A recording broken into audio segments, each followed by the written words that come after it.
insyaallah ada jalannya, insyaallah, insyaallah, insyaallah ada.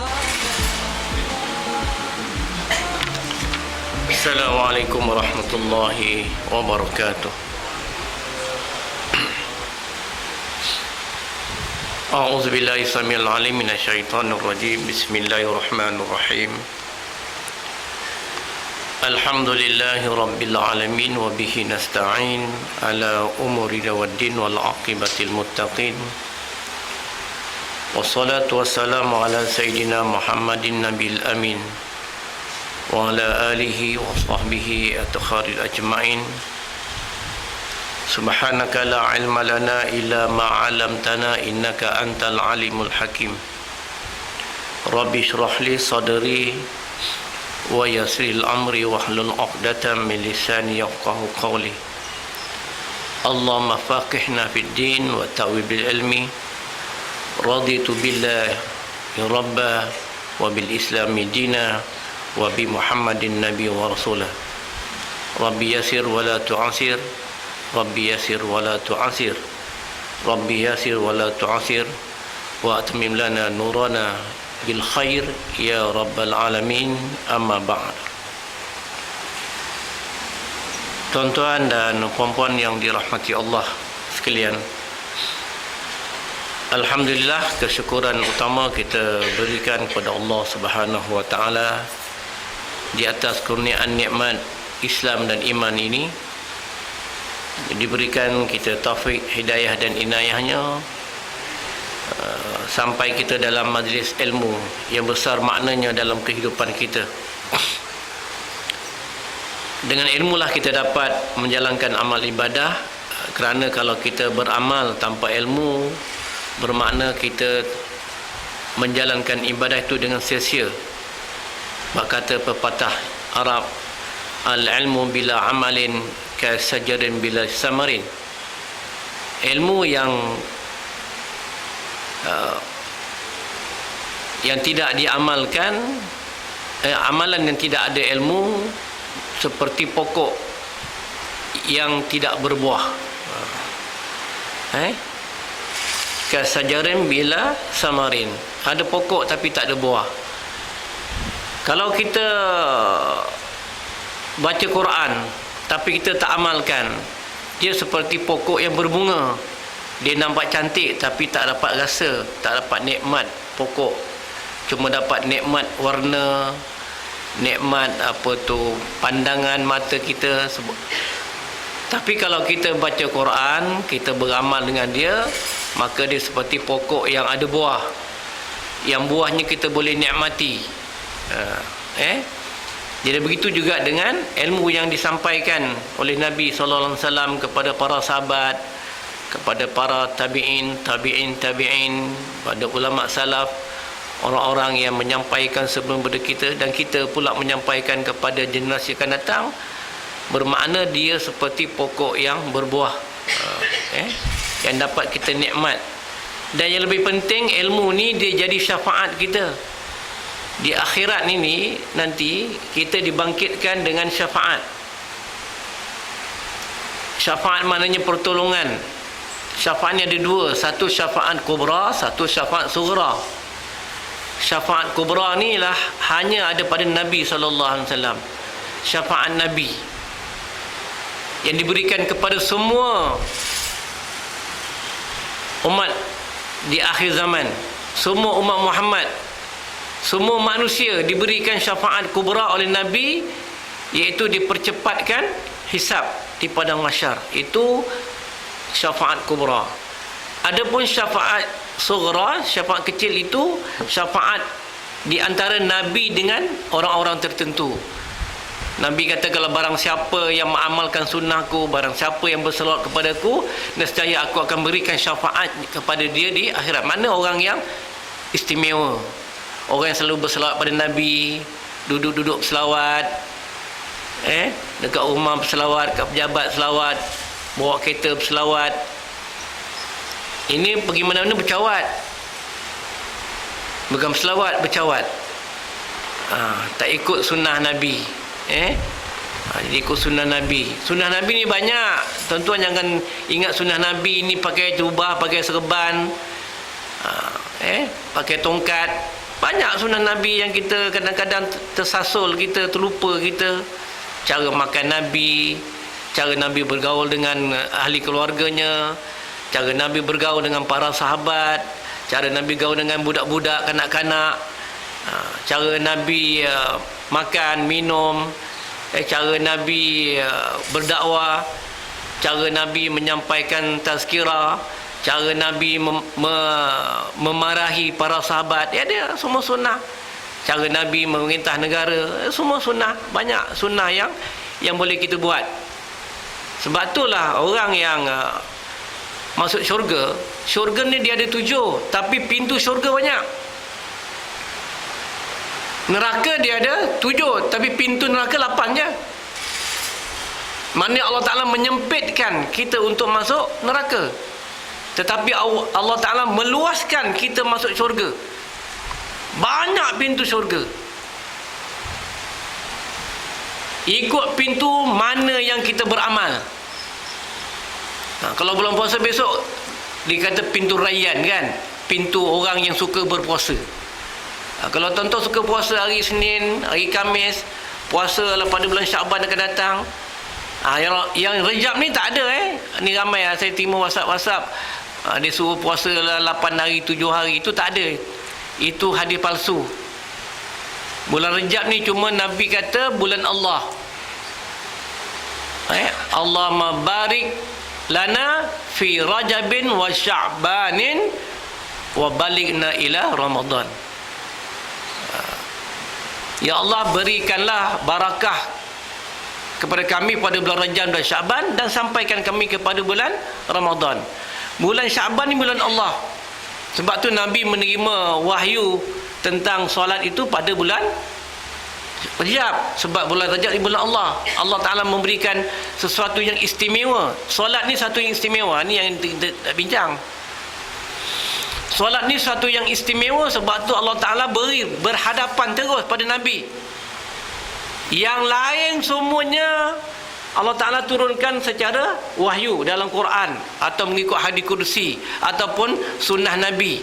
Tetapi specialnya solat itu Allah Ta'ala bagi direct terus. Panggil Nabi, bawa Nabi, panggil, beritahu tentang solat dan tunjuk cara-cara solat yang diamalkan oleh para malaikat.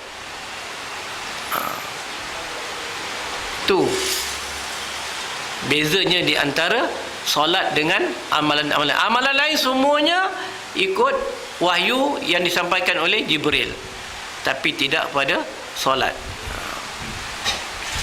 Bulan Rejab. Bulan Sya'ban memang ada puasa 15 selepas 15 Sya'ban. Itu memang ada sunnah. Tapi puasa kata 7 hari bulan Sya'ban, 8 hari bulan Sya'ban, itu tak ada.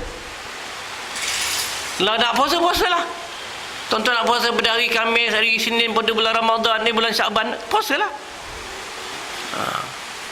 Tetapi tak ada pengkhususan. Jadi ramai kita terkeliru. Saya harap tuan-tuan, kalau boleh kitab merah yang tuan-tuan beli tu, saya pun dulu beli juga. Kitab merah tu yang tulis kelebihan fadilat bulan Rejab, Sya'ban, Ramadan. Tu tolong hati-hati. Ada dalam-dalamnya cerita-cerita tentang Israiliyat. Ramai orang tak faham Israiliyat ni. Israiliyat.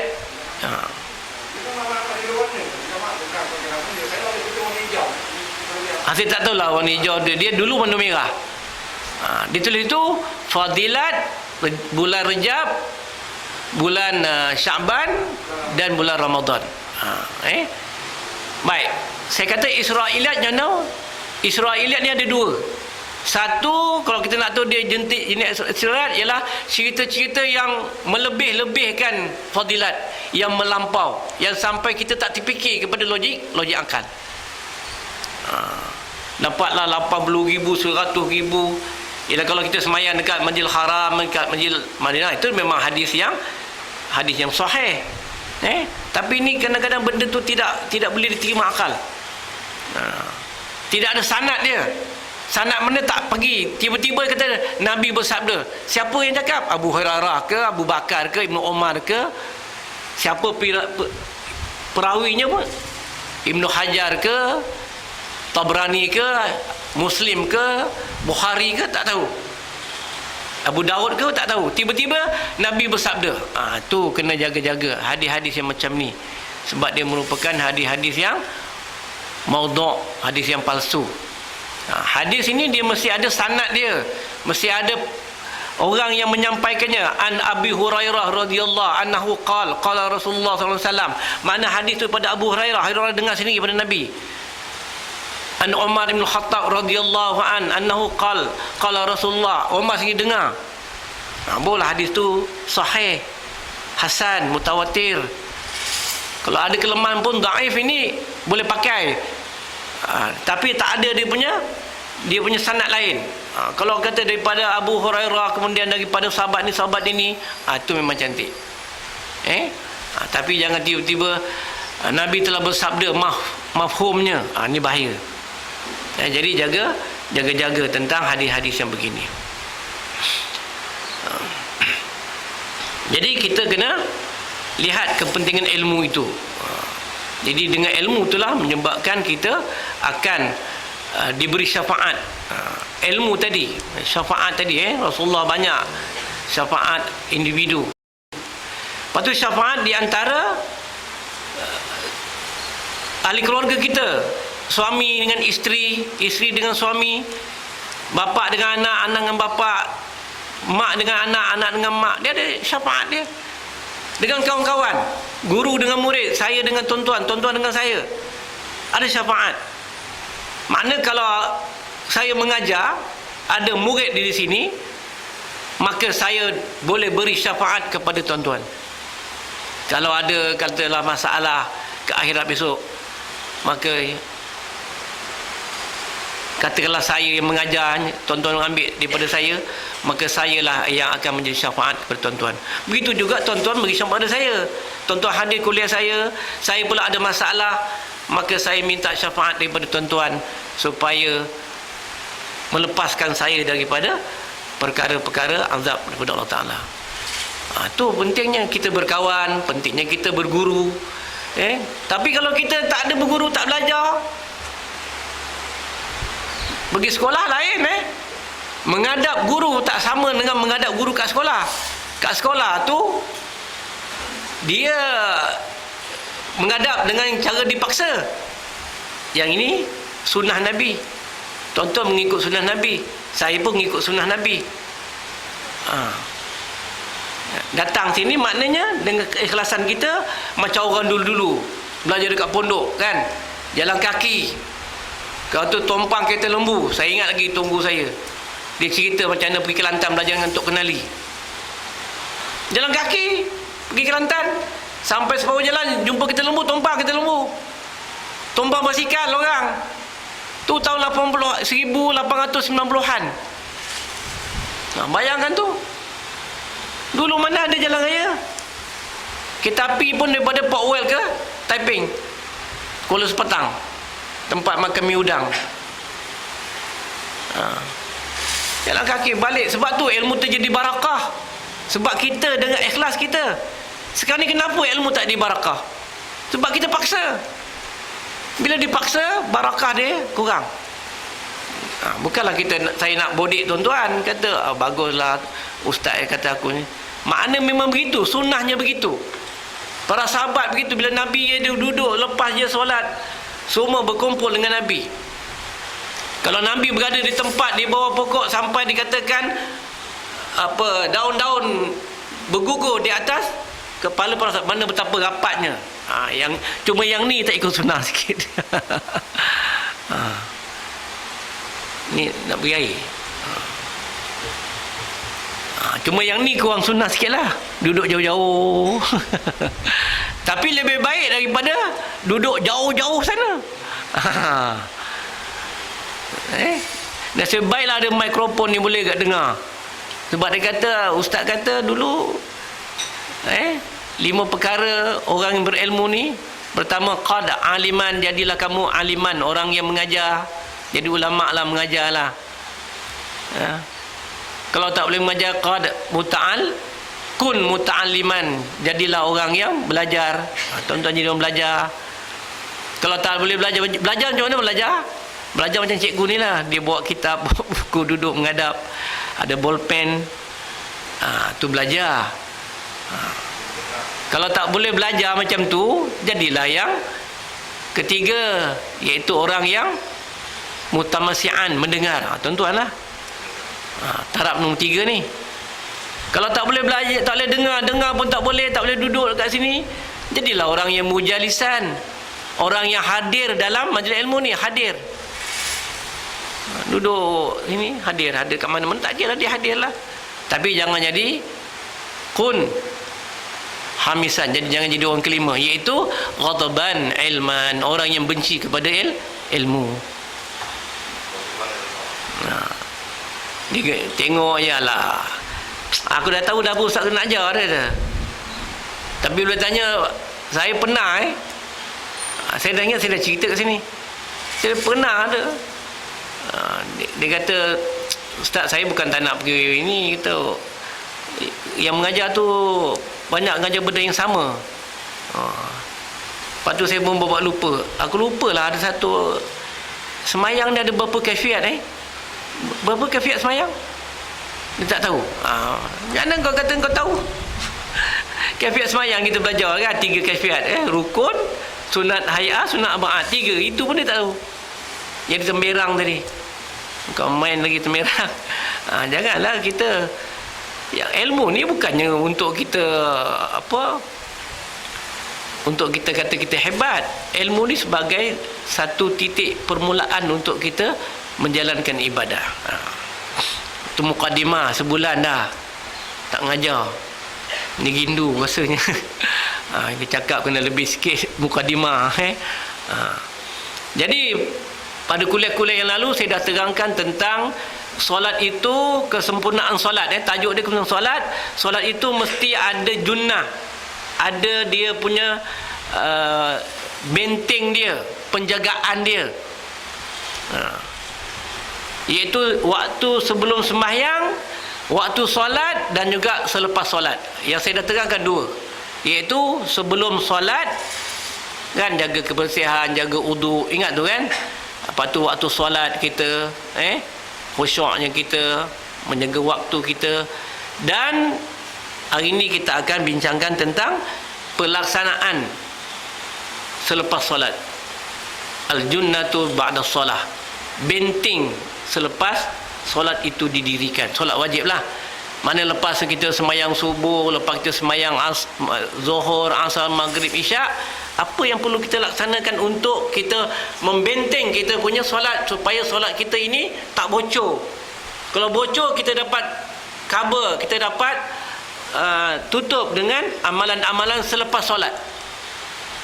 Katakanlah waktu solat maghrib tadi ada kebocoran dalam solat kita, kita misalnya agak terlalai sikit, teringat dekat rumah kita kan, kunci kereta kunci kereta ke pintu rumah tak tutup ke, api tak tutup ke, kita masak air tadi tak tutup ke, anak kita terlupa tak ambil daripada rumah pengasuh.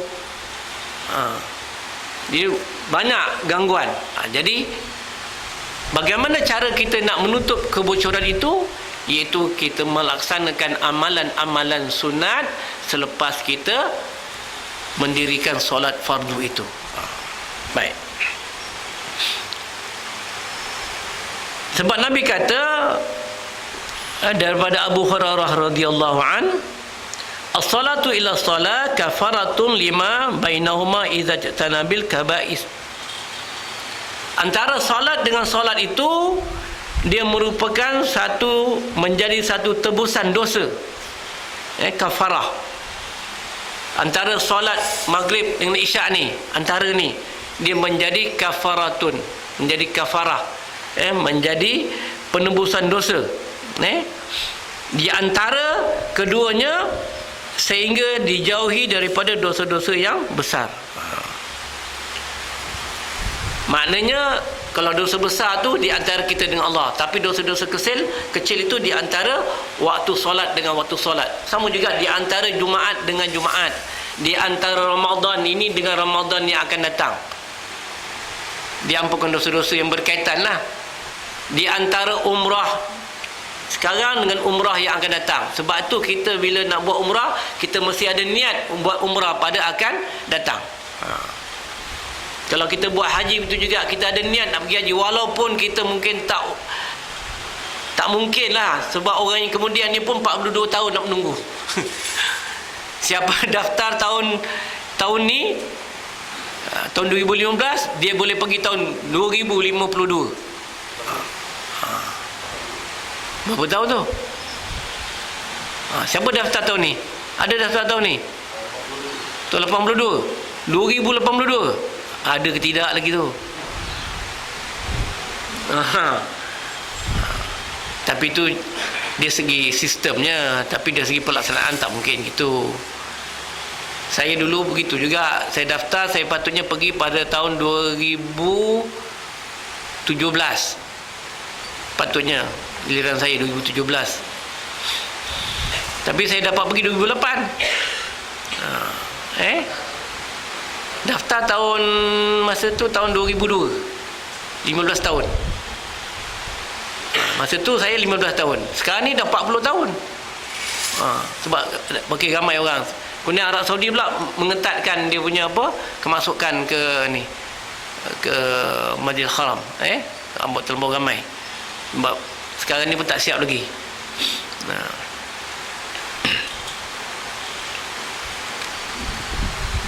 Dia sebenarnya kalau ada duit penuh, dah jadi ahli tabung haji, insya-Allah. Jangan tak jadi ahli tabung haji. Mesti jadi ahli tabung haji. Kita daftar tak daftar tu kemudian.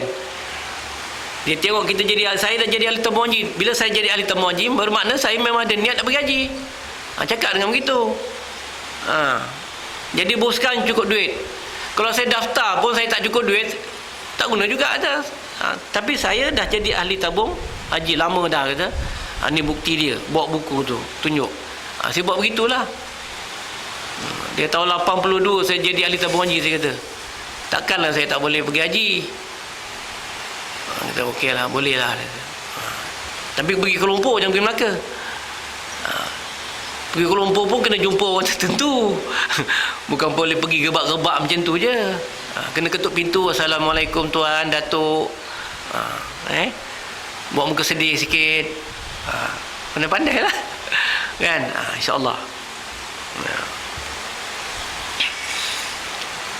Jadi kalau mengikut sunnah Nabi SAW, selepas Nabi solat, Nabi akan melakukan perkara-perkara sunat bukan di dalam masjid Nabi. Tu kena ingat. Kebanyakan solat-solat sunat Nabi tidak buat dalam Masjid Nabawi. Nabi buat dalam rumah dia, rumah sebelah je. Kan? Tuan-tuan nak pergi Mekah, Madinah tahulah kan. Ini katalah Raudah, rumah Nabi sebelah je. Kalau dulu Masjid Nabi, rumah Nabi sebelah lah. Yang kita tengok makam Rasulullah tu bilik Sayyidatina Aisyah. Belakang tu ada lagi bilik-bilik isteri-isteri dia, Sofia, Maimunah, tu ada. Tapi bilik Aisyah itulah makam Nabi di situ. Jadi rumah Nabi itu semualah rumah Nabi. Yang Rauzah tu tak besar pun, yang itu yang kita nak rebut. 100,000 nak rebut Rauzah. Bayangkan, lawanlah. Nasiblah siapa dapat. Itu keistimewaan. Jangan kita kata macam mana ni. Itu adalah satu keistimewaan kepada orang yang sebenarnya ada hubungan dengan Nabi. Orang tak ada hubungan dengan Nabi susah nak masuk dalam. Kalau dia malas lawan Nabi, jangan harap dia masuk dalam. Dia tak nampak pun. Itu kelebihan. Kalau tuan-tuan nampak masuk situ, tu maknanya adalah hubungan tuan-tuan dengan Nabi. Sama ada tuan-tuan berselawat banyak ke, sama ada tuan-tuan ikut sunnah Nabi ke, itu keistimewaan yang Allah Ta'ala berikan kepada orang yang boleh masuk Raudah. Bukan semua orang boleh masuk Raudah. 100,000 Yang nak masuk, yang boleh masuk tu ruang tu tak sampai 1,000 pun. Habis kalau malam dengan siang dah sekat lagi untuk perempuan separuh. Macam mana? Saya beri baru-baru ni memang kena memang berasak betul. Tapi kadang-kadang alhamdulillah lah, saya rasa saya tak berasak sangat pula. Sebab kadang-kadang polis panggil, Malizi, orang yang pandang, Malizi, solat. Okay. Tu nasib lah. Jangan kita jealous lah, apalah Pak Arab ni beri ni. Itu maknanya rukhsah yang Allah Ta'ala berikan, keistimewaan yang Allah berikan kepada orang-orang yang tertentu. Jadi tuan-tuan kena fikir macam tu, positif. Jangan kita marah-marah, kenapa aku tak boleh masuk ni, kenapa dia ditutup. Memang ditutup. Masa saya pergi 2008 tu, dia buka terus. Dia memang tak ada sekat. Engkau datang bang, kau kena berebut dengan orang. Berebut ni, pijak sana, pijak sini, tolak sana, senggong sini. Makna nak masuk syurga ni bukannya senang. Raudah tu, taman syurga Nabi tu, nak masuk dah susah. Nak masuk yang sana tu. Nak masuk yang sana tu. Boleh pakai amalan zikir dia. Boleh kita sedekah aja, tak cukup. Makna kena udhulu fi silmi kafah, masuk Islam tu seluruhnya. Walaupun sikit tapi buat istiqamah. Jadi sembahyang itu dia punya keistimewaan dia, kita kena jaga. Jadi sunnah yang pertama, ingat Nabi solat sunat kebanyakannya dia solat di dalam rumah dia. Ingat pertama. Mana kalau kita nak buat solat sunat dekat surau boleh, tapi solat sunat yang menunjukkan benda yang menjadi amalan biasa. Misalnya solat sunat qabliyah dengan ba'diyah. Kalau kita nak sembahyang sunat peribadi kita, itu kalau boleh buat di rumah. Sebab apa? Kita bimbang kita solat itu kerana kita nak tunjukkan kepada orang ramai. Nak tengok, dia semayang komen lagi. Jadi kita pun ada perasaan begitu. Itu yang Nabi bimbang. Tapi kalau tuan-tuan lepas semayang nak buat ba'diyah, nak buat qabliyah, tu tak apalah, tu biasa. Tapi kalau tuan-tuan nak buat apa, solat sunat mutlak, solat sunat apa awabin, solat sunat apa, tu buat di rumah. Nak buat solat sunat apa istihara ke, nak buat sunat tahajud ke, kecuali lah kalau ada program tu lain cerita. Kalau suka-suka kita, buat di rumah. Tahajud ni peribadi kita, peribadi antara kita dengan Allah Ta'ala, ahli keluarga. Sebab tu bila Nabi dia semayang tahajud, dia akan kejut isteri je, akan kejut isterinya, ajak tahajud sama-sama. Itu peribadi. Tapi kita sekarang lain-lain, kita programkan kan, kita programkan. Yang kedua, biasanya sunnah Nabi lepas solat dia akan bersama dengan para sahabat, tazkirah lah. Duduk dengan sahabat, sahabat tanya. Tazkirah ni banyak cara, bukannya mesti menghadap kitab begini. Duduk ramai-ramai, menghadap guru ke, menghadap Pak Imam ke, menghadap orang yang lebih memahami, duduk bacalah. Itu pun salah satu sunnah Nabi selepas solat. Sebab Nabi kata orang yang tazkirah, orang yang mengingatkan, maknanya mencari ilmu, lebih baik daripada orang yang mendirikan solat sunat 100 rakaat. Kalau kita belajar sekarang ni, ada orang sembahyang sunat kat belakang tu, dia buat sembahyang sunat, maknanya kita ni lebih baik daripada dia, dan dia kena faham. Kita minta maaf lah, kadang-kadang setengah-setengah orang dia begitu kan. Dia ikut gerakan beberapa ni, dia dengar je tazkirah kita, tak nak, dia ada dia punya sendiri, dia pergi belakang, dia buat kumpulan kecil dia. Itu tak betul. Ataupun dia semayang lah. Saya pernah tegur dulu, tegur Ada beberapa orang datang kat surau kita. Kita pun bagi tazkirah, bagi ilmu. Dia duduk belakang, dia semayang sunat. Habis saya pun tegur dia. Saya kata, pernah tak jumpa hadis Nabi tentang belajar lebih baik daripada semayang 100 rakaat? Tak pernah dengar. Tak dengar. Itulah kesilapan, sebab awak jarang bersama dalam majlis ilmu. Mesti ada majlis ilmu. Kemudian kadang-kadang Nabi selepas semayang dia akan berwirid aurat. Dia kata aurat ni mana wirid, atau disebut sebagai maksurat. Kebiasaan Nabi kalau lepas maghrib ataupun sebelum maghrib petang, ataupun lepas maghrib dan selepas subuh, Nabi akan membaca maksurat. Maksurat ini kita sebut wirid lah.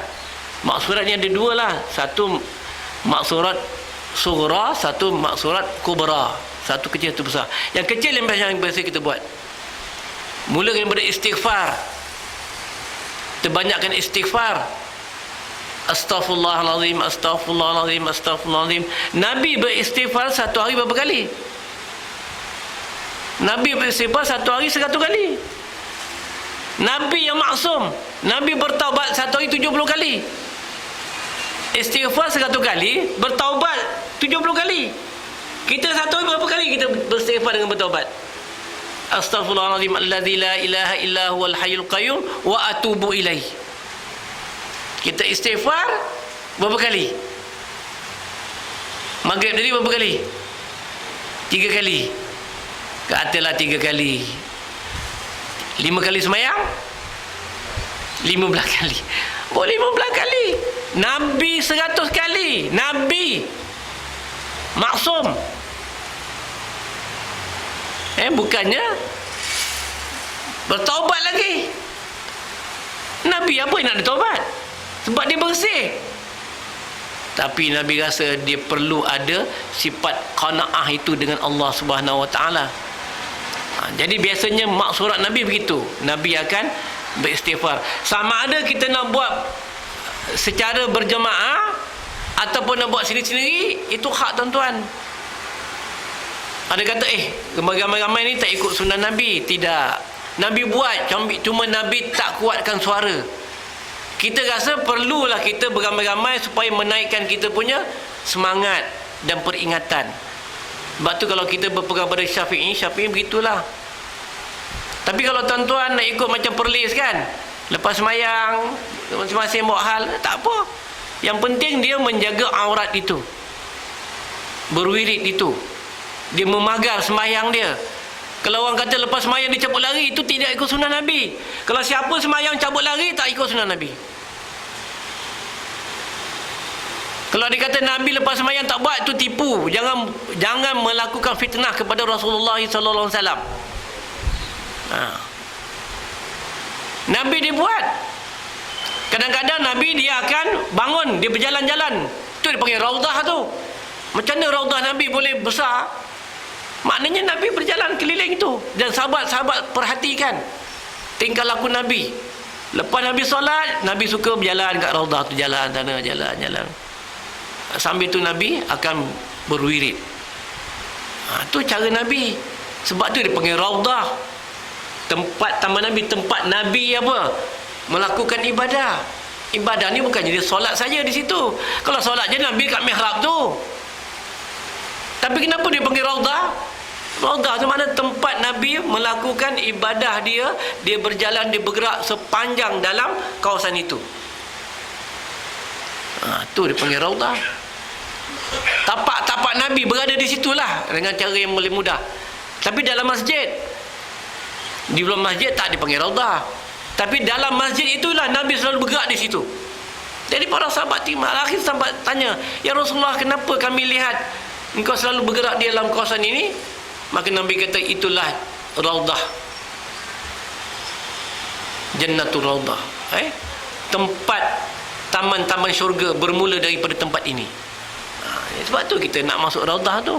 Sebab di situ tapak-tapak Nabi. Bukannya kita suka-suka. Jadi kalau orang kata Nabi tak ada wirid lepas solat, itu bohong. Sama ada dia sebut sebagai aurat atau disebut sebagai maksurat. Tuan-tuan pergi belilah, ada dekat apa, dekat kedai-kedai ni tulis maksurat. Ada di kanan tulis Yasin dan maksurat, ada. Amalkan ini, sama ada yang kecil ke yang besar, tak kira lah. Saya biasanya kalau lepas subuh saya ambil yang besar, maksurat yang besar tu, daripada istighfar sampai doa. Situ ada dia punya ayat-ayat, sampai baca surah wal adiyat sampailah kulullahu ahad. Sebelum tu ada lagi baca lau anzalna hadzal quran. Sebelum tu ada baca la ikraha fid din qad tabayyana rusydu. Itu yang kubra. Yang sughra ni yang biasa kita buat lepas maghrib. Tapi pun kadang-kadang ada short lagi. Dia kalau ikutkan saya buat dia punya yang sughra, yang paling pendek. Istighfar, astaghfirullahalazim allazi la ilaha, taubat, astaghfirullahalazim allazi la ilaha illa huwal hayyul qayyum wa atubu ilaih. Kemudian kalimat tauhid, la ilaha illallah wahdahu la syarikalah, lahul mulku wa lahul hamdu yuhyi wa yumitu wa huwa ala kulli syai'in qadir. Nabi kata barang siapa yang membaca la ilaha illallah wahdahu la syarikalah, lahul mulku wa lahul hamdu yuhyi wa yumitu wa huwa ala kulli syai'in qadir sebanyak 10 kali pada tempat dia duduk itu, maka nescaya dia akan dijauhi daripada api neraka. Apa lepas sembahyang. Itu yang Nabi buat. Nabi duduk sendiri baca. Ni para sahabat dia, apa Nabi buat ni? Para sahabat macam tu dia suka tanya. Pada tanya, ya Rasulullah tadi apa kau baca? Aku baca lain. Berapa kali Rasulullah? 10 kali. Apa fadilatnya? Barang siapa yang dapat membacanya, maka dia akan dihindarkan daripada api neraka, azab api neraka. Tapi duduk tetap di situ. Jangan kita dah lepas astagfirullahalazim, kita pun bangun, kita pergi tempat lain. Kena tetaplah kamu pada kedudukan kamu. Duduk di situlah. Tempat sembahyang kita lah. Tetap. Kalau lepas sembahyang dia pergi sana, dah tak sama. Dia selepas itu nak bergerak lah. Kita nak doa dekat sana ke, nak doa kat sana ke, tapi waktu kita membaca la ilaha illallah wahdahu la syarikalah, kita tetap di situ. Sama ada kita duduk bersila ke, nak duduk tawarruk ke, nak duduk tahiyat ke, itu terpulang kepada kita. Tetapi Nabi kalau waktu dia jadi imam, bila selesai solat, Nabi akan baca maksurat tadi, dan Nabi akan palingkan badannya ke sebelah kanan. Dia akan palingkan supaya dapat membezakan di antara solat sunat dengan solat fardu yang telah selesai. Boleh faham tu Itu sunnah Nabi. Setelah Nabi lepas tu dia akan palingkan badan dia ke sebelah. Okey. Itu sunnah. Yang patut yang solat baca Fatihah, kemudian baca ayat, baca apa tu wa ilahukum, kemudian baca ayat kursi. Kemudian kita baca syahidallahu annahu la ilaha illa huwal malaikatu qaiman bil qisti sampailah 7 laila, baca qulullahu ahad rabbin nas qul falaq bin nas. Kita subhanallah subhanallah, wirid 33 kali semua doa. Itu maksurat kecil.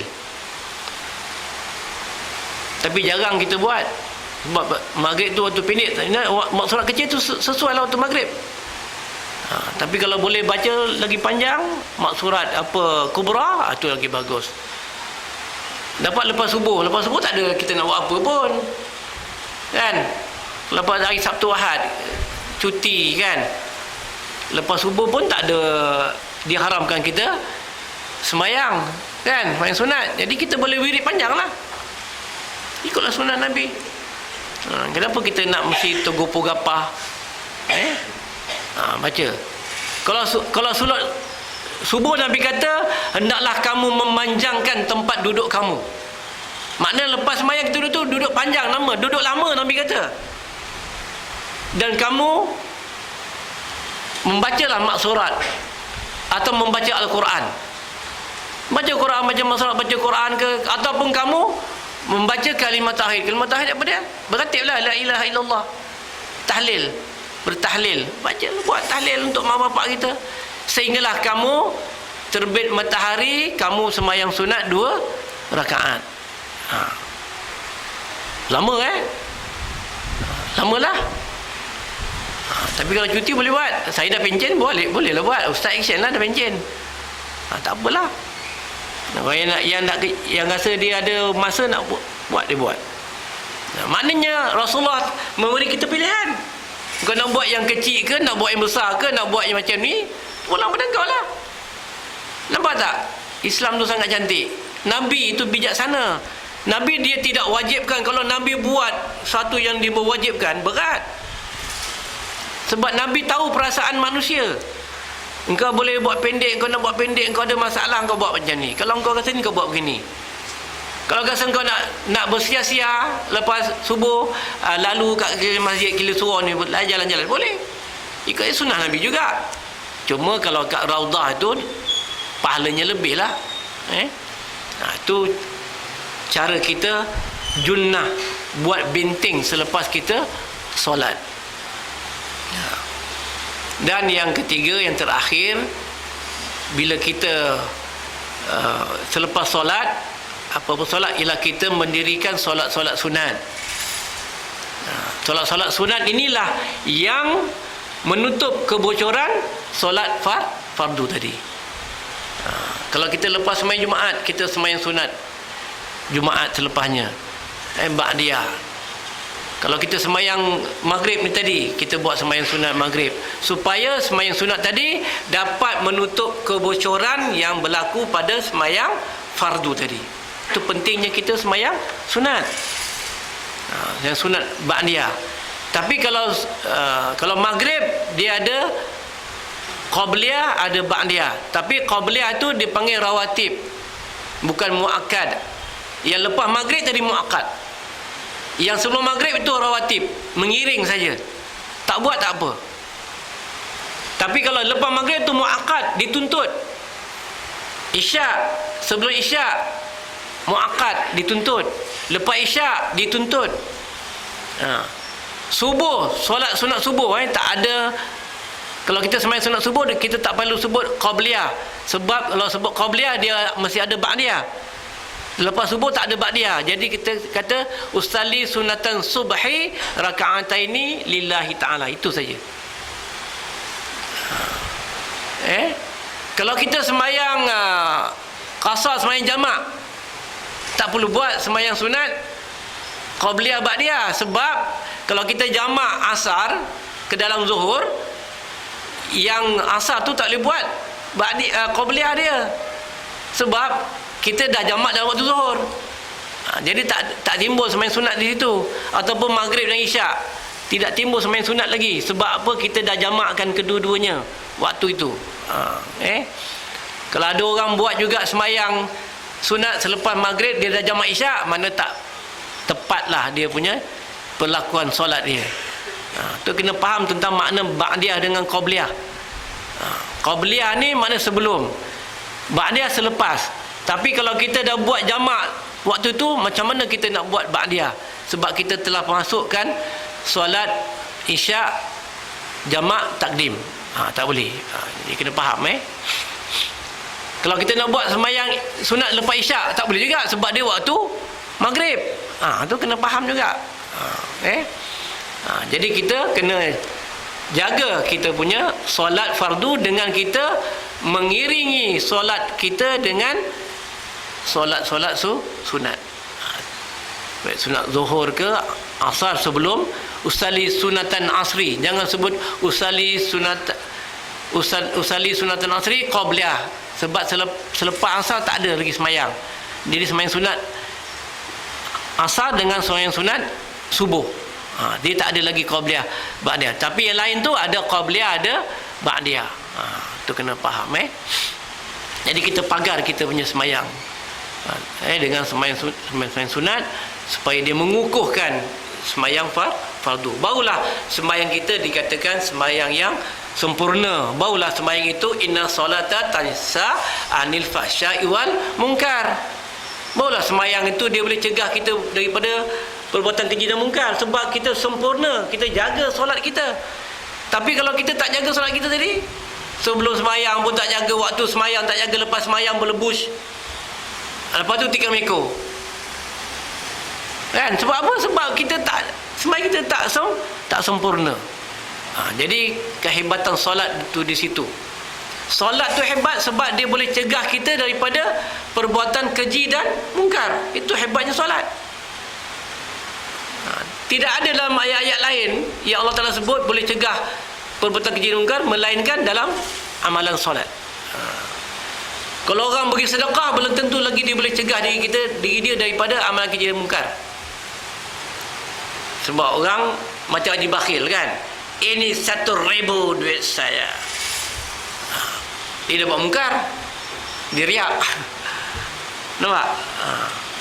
Jadi kalau orang semayang, kalau sempurna tadi, mana dia dapat jaga dia punya solat dia, dapat jaga diri dia daripada melakukan perbuatan keji dan mungkar. Baik. Suatu yang bonus, tambahan. Bagaimana kita nak menyempurnakan solat kita? Satu, mesti melazimkan diri kita berjemaah. Ini bonus. Mesti lazimkan diri kita berjemaah. Sama ada berjemaah itu dalam keluarga ke ataupun di masjid, di surau, itu hak tuan-tuan dan perempuan. Tapi Nabi kata kalau kita dapat dengar azan, sebaik-baiknya kita sembahyang di tempat yang kita dapat dengar. Melazimkan diri kita berjemaah. Sebab sembahyang berjemaah ini banyak dia punya fadail, banyak fadilat dia. Selain daripada kita dapat pahala 27 kali ganda pahala, itu yang Allah Ta'ala dah beri. Sama ada kita jadi makmum yang muafiq ke, makmum yang masbuk ke, itu hak Allah Ta'ala dah beri. Kita dapat mengeratkan silaturahim. Silaturahmi ni sangat penting. Sebab di situ dia membuka rezeki, membuka rahmat. Kita kenal orang, dia sembahyang berjemaah lah. Kalau orang tu tak boleh sembahyang jemaah, kita tak kenal dia. Waktu bila kita boleh kenal dia? Waktu dia nak buat kenduri. Betul berkenal. Tapi kalau dia dapat datang selalu macam tuan-tuan ni, alhamdulillah kenal. Ambil contoh cerita Alqamah. Cerita Alqamah, seorang pemuda yang kuat ibadah dia. Jadi Nabi kebiasaannya para sahabat ni berada di Masjid Nabawi. Alqamah ni biasa datang lah. Tapi bila lepas solat, Nabi tengok, ni pun sunnah. Nabi bila lepas solat, sebab tu bila kita bersalam, kita kena pandang muka. Jangan salam tepi tepuk je kan, macam orang. Mesti pegang salam, pandang. Barulah Nabi dah salam-salam, Nabi kata, mana Alqamah? Tak nampak pun Alqamah, biasanya dia ada. Maka para sahabat kata, ya Rasulullah, Alqamah ni sakit, gering. Nampak tu? Sakit, gering, nazak, dia kata. Kalau begitu biar aku pergi ziarah dia. Nampak tu tabiat Nabi. Sunnah lagi tu, ziarah orang sakit. Kita dengar orang sakit je, padahal muka dia. Dulu dia cakap aku macam-macam, sekarang dia sakit, padahal muka. Tak boleh, itu tak ikut sunnah.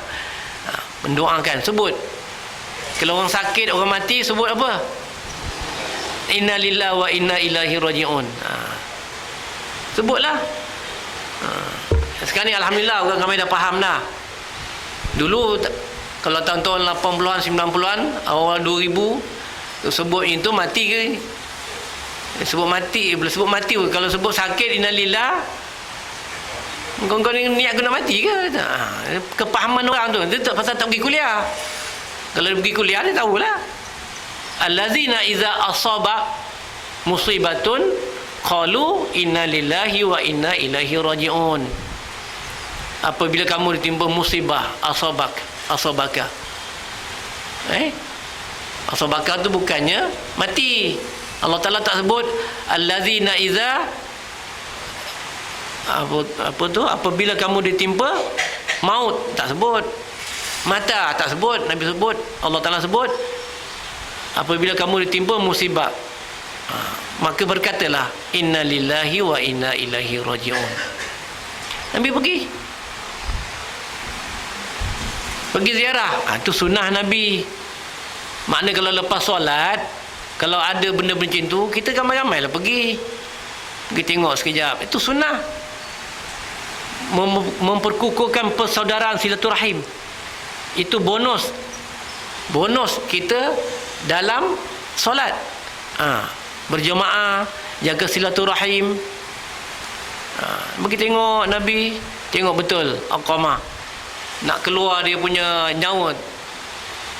Nabi tahu susahnya Alqamah ni nak dicabut nyawa oleh malaikat Israel. Nabi nampak Israel ada dekat tu, tapi nanti Israel nak cabut tak cabut.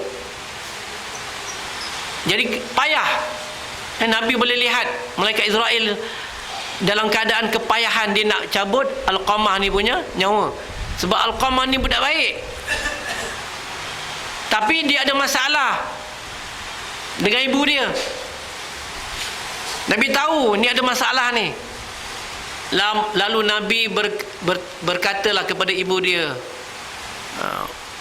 wahai ibu, dia kata, aku melihat Alqamah ni ada masalah, nyawanya tidak boleh ditarik oleh malaikat Israel, sangat payah. Tentulah dia ada sesuatu hubungan yang menyebabkan kau terasa hati dengan dia. Ibu kita tak ada Rasulullah, tak ada apa-apa. 3 kali Nabi beritahu, kalau begitu wahai Ummi, izinkan aku untuk membakar anak engkau ni. Dia suruh sahabat pergi ambil cari kayu api, kita bakar saja Alqamah ini. Bila ibu tu dengar begitu, ibu tu pun menangis. Dia kata, ya Rasulullah, dia kata, sebenarnya aku tersentuh hati dengan Alqamah. Pasal apa? Pasal dia melebihkan isterinya daripada aku. Alqamah yang baru kahwin, biasalah pengantin baru kan, nampak isteri tu nak lebihkan. Jadi mak dia biasa datang pergi rumahnya Alqamah, tak layan sangat. Jadi ibu ni pun tersentuh. Mak kan, sampai hati kau nak. Jadi macam cerita si tanggang lah, tapi bukan tanggang. Alqamah bukan tanggang, dia bukan derhaka. Dia cuma melebihkan isterinya daripada mak dia. Itu je kena ingat. Maknanya kalau mak kita datang rumah kita, kita kena jaga hati mak daripada jaga hati bini. Kita akan terbalik. Bini pula cakap pinggang, bergoyang-goyang pula badan. Abang bukan main lagi kalau mak berdatang. Jangan lupa tu mak. Jadi kena lebihkan mak. Tapi mak pun kena faham juga keadaan rumah tangga. Janganlah menyampuk je, menyibuk dengan anak-anak. Pergi rumah anak, tengok rumah kau ni, aku tengok bau hapak, pakailah pebris. Tak boleh lah macam tu. Tu mak mentu penyibuk.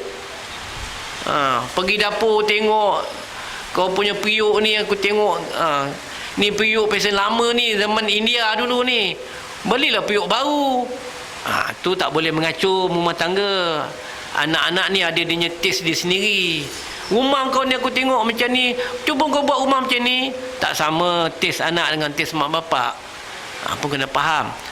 Tapi maksud Nabi tadi, cerita tadi, dia tersinggung sebab dia melayan isterinya lebih daripada dia melayan mak dia. Dia tersinggung. Itu saja slack. Jadi kalau begitu, dia kata, adakah engkau nak mengampunkan Alqamah? Kalau engkau tidak mau mengampunkan Alqamah, lebih baik dia mati dalam keadaan dia dibakar. Kita kalau begitu Rasulullah, dia kata, aku ampunlah Alqamah dengan seikhlas hati aku. Bila cakap begitu, Alqamah pun wafat, dicabut malaikat. Mudah. Jadi kena ingat, hubungan silatur rahmi kena jaga. Yang ketiga, memperkukuhkan solat ialah dengan ni ramai orang tak tahu juga, mengadakan jamuan. Kebiasaannya Nabi, dia akan mengajak para sahabat dia berjamuan dengan dia. Ini tabiat Nabi. Nabi punya hebat dia, ajak sahabat-sahabat makan. Ini saya dakwah Bila kita ajak makan, waktu tu kita boleh tanya kepala, kan? Engkau semalam kau main lagi, aku tengok engkau ni. Cuba engkau ubah sikit perangai engkau tu. Dia nak cakap apa? Ni tengah makan ni. Yalah, baiklah Tuhan. Kan? Cuba kita cakap dengan terbialan. Semalam aku tengok engkau bukan main lagi buat macam ni, kau pakai macam ni. Apa kau punya pasal yang kau nak sibuk-sibuk pasal? Tapi kalau kita ajak dia makan, duduk-duduk sama-sama, kita sembang-sembang, kan? Itu sunnah Nabi tu. Biasa Nabi buat selepas Isyak. Nabi buat selepas subuh, duduk dengan sahabat-sahabat, minum susu kambing, minum susu unta yang terbaik. Kalau boleh susu unta yang awal. Yang awal. Yang first kali, pertama kali dia bunting tu nak perah, ayam tu yang pertama tu. Susu awal lembu. Nabi tak minum susu awal lembu. Nabi minum susu awal unta atau kambing. Kambing yang baru nak beranak tu kan dia tapi nak beranak kali tak payahlah. Yang mula-mula tu. Jangan balik pula buah hanggang rumah. Ustaz kata susu awal ibu pula.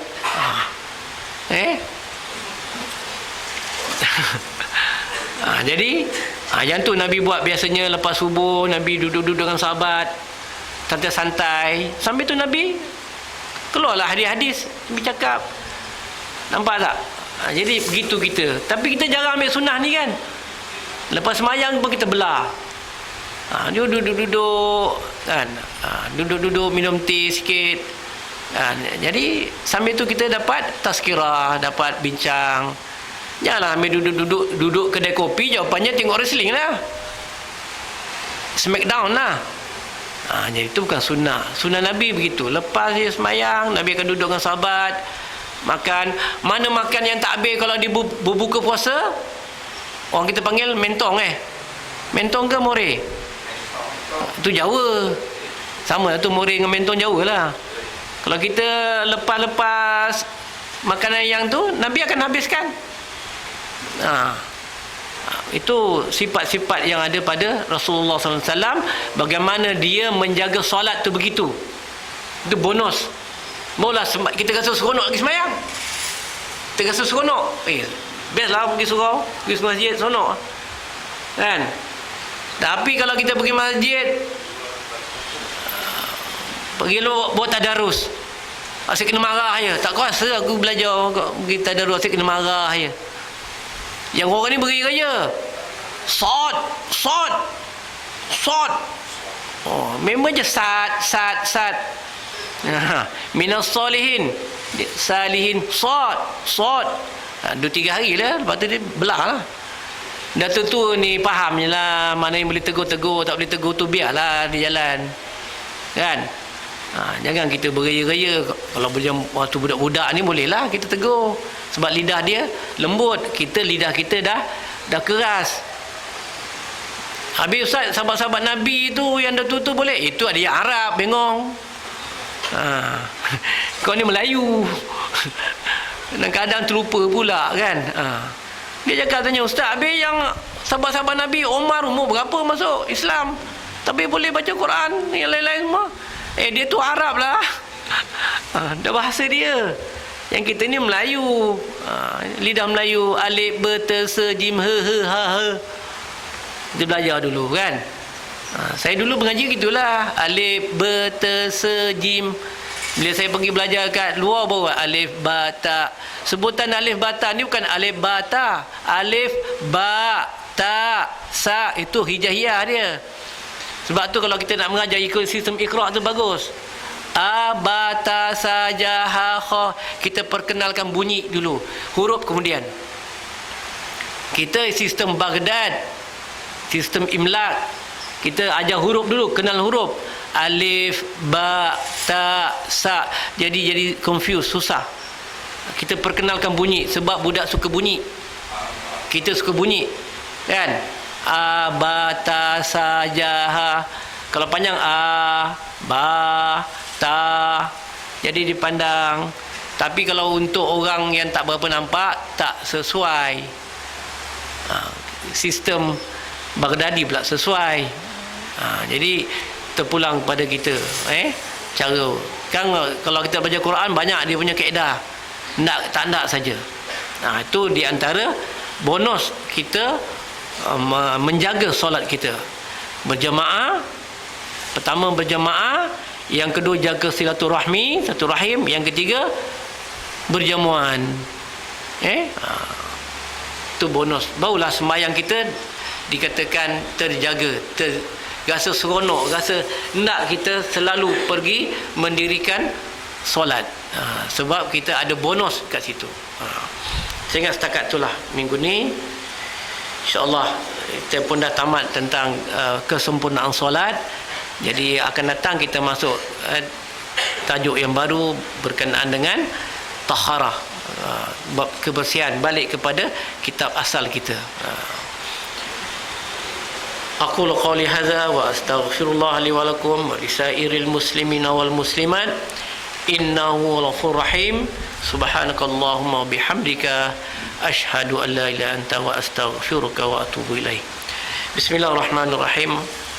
اللهم افتح علينا حكمتك وانشر علينا من خزائن رحمتك يا أرحم الراحمين. اللهم أخرجنا من ظلمات الوهم وأكرمنا بنور الفهم وافتح علينا بمعرفة العلم وزينا بالأخلاق والحلم. ربنا آتنا في الدنيا حسنة وفي الآخرة حسنة وقنا عذاب النار.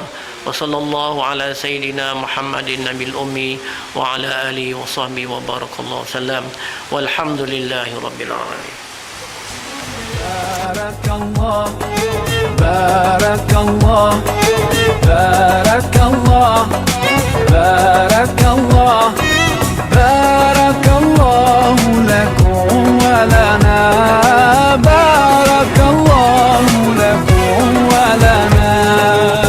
الله بارك لهما الله أدم حبهما الله صل وسلم على رسول الله. الله تب علينا الله ارضى عنا الله اهد خطانا على سنة نبينا. Let's raise our hands and make dua like the Prophet taught us, and with one voice let's all say بارك الله لكما وبارك عليكما وجمع بينكما في